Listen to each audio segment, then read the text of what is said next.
Hello and welcome to Ditching Hourly. I'm Jonathan Stark. Today I want to talk about symptoms and diseases.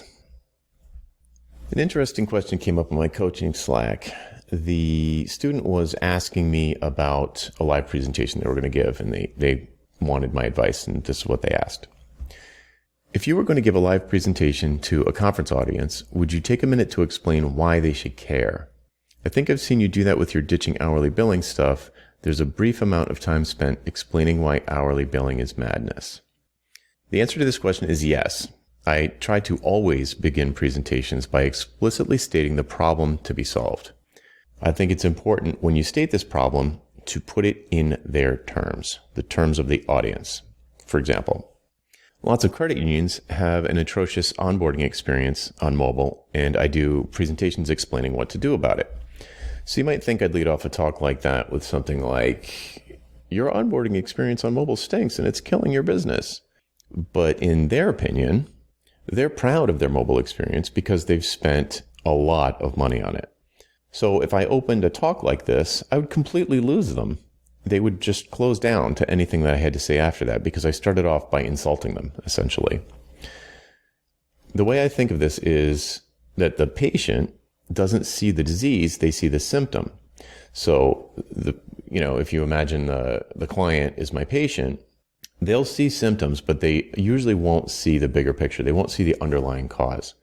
So the symptom that the credit union leadership sees is that they're not attracting younger members. Their membership is just aging.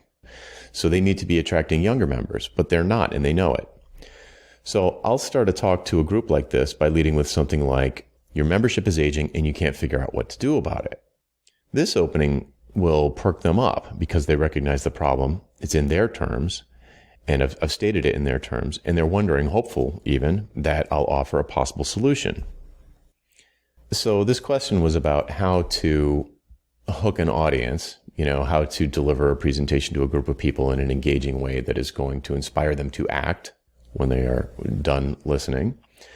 But you can extrapolate it to marketing in the same way. You should really talk about problems in the terms that buyers are going to recognize, your ideal buyers.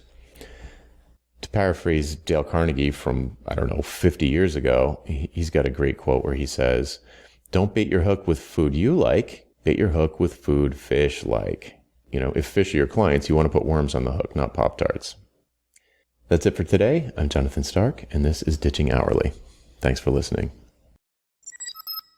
Hey, would you like to be in my coaching Slack room? I'd love to have you. I recently added Slack access to my mentoring program, so if you'd like to find out more about that, you can go to expensiveproblem.com/mentoring and find out about the different options available to you there to get 24/7 access to me in Slack. Again, that URL is expensiveproblem.com/mentoring.